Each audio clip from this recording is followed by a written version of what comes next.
Welcome, I'm Dr. Melina Roberts, and I'm going to talk about the 5 tips for people with celiac disease. Now, this is something very personal to me because I actually have celiac disease myself. Now, what celiac disease is it's an autoimmune disease to a protein called gluten. So anytime someone with celiac disease consumes gluten, it elicits an immune reaction, and that immune reaction actually destroys the villi of the digestive tract. And when it's destroying the villi of the digestive tract, it makes it so that you're not able to effectively absorb the nutrients from the foods you're eating. And this can lead to a number of problems because you're having malabsorption problems. And if this goes undiagnosed, or if there's a late diagnosis, then it can lead to a host of chronic illnesses because you're not properly absorbing the nutrients from the food you're eating. Now, everyone experiences symptoms from celiac disease differently. You know, some people experience a huge amount of stomach discomfort as soon as they consume gluten, but some people have more vague problems and don't even have digestive disturbances when they consume gluten. So the range of symptoms can be quite large. So the test for celiac disease would be to have a blood test done to look for a specific antibody called anti-tissue transglutamase antibody. And when you see that present in the blood, that would be an indication that you have celiac disease. Now, I want to give you some tips for those people who have celiac disease. The first tip is that you want to learn to read labels.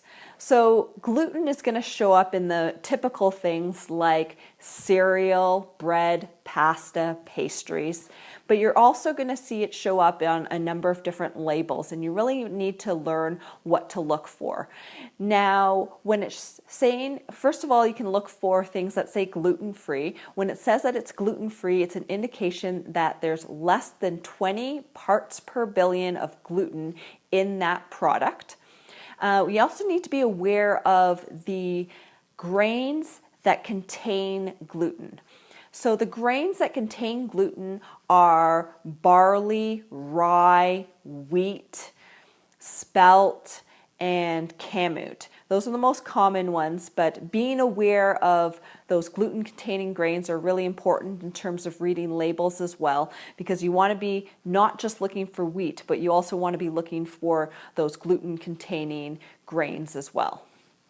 Now, the second tip is to be aware of the foods with hidden gluten in them.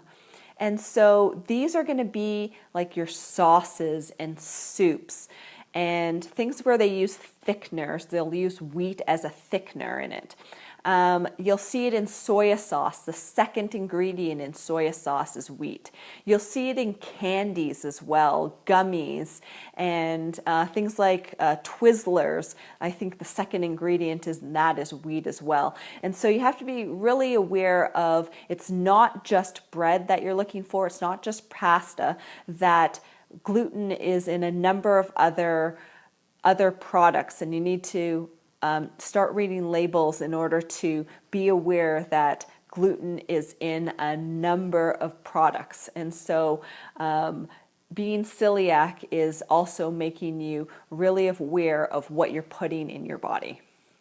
Now, number 3 is being really careful about what you put on your body. Because remember, anything that you put on your body gets absorbed into the tissues, gets absorbed into the bloodstream, and can actually also have an ill effect on you.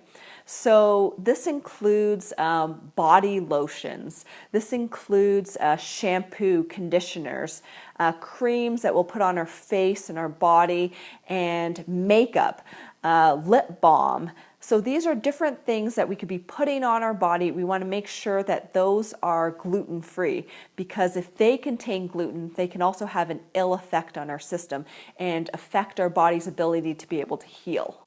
Now, tip number 4 is that you want to be careful with cross-contamination. So this is if you are in a household or sharing utensils, containers, cooking surfaces with someone who is eating gluten themselves, because even a tiny crumb can cause an ill effect on someone who has celiac disease. So you got to be really cautious of those shared utensils. The other way that cross-contamination can happen is in restaurants. So you got to be really careful to make them aware that you have celiac disease, and you want to really decrease the chances of cross-contamination. The other way you'll see it in restaurants as well is making sure that if something is cooked in oil, say something is deep fried like French fries or something, and so French fries themselves are gluten-free, but if they are deep fried in the same oil with something else that contains gluten, then with that cross-contamination, it can actually lead to you having an ill effect. So really being careful of that cross-contamination. So tip number 5 is that you don't want to go overboard on gluten-free products. Now, there's a number of products out there that are gluten-free, but just because they're gluten-free doesn't mean that they're healthy. There's still a lot of packaged processed foods with very little nutritional value that are gluten-free products. And those can be treats that you can have once in a while, but they definitely shouldn't be staple foods in your diet. So you got to be really careful not to go overboard with gluten-free products. And I think that this is actually a great opportunity to make sure that you're eating real foods and you're aware of what you're putting in your body.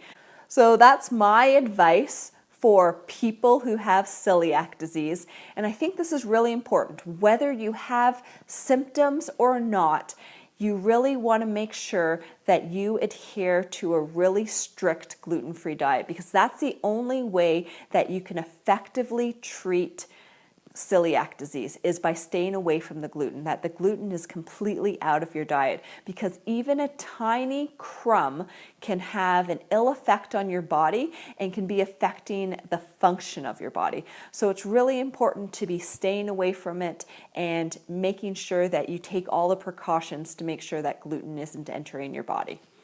Now, thank you so much for watching. I hope that if you found this information helpful, that you will share this with your friends. If you know someone with celiac disease, please pass this video on.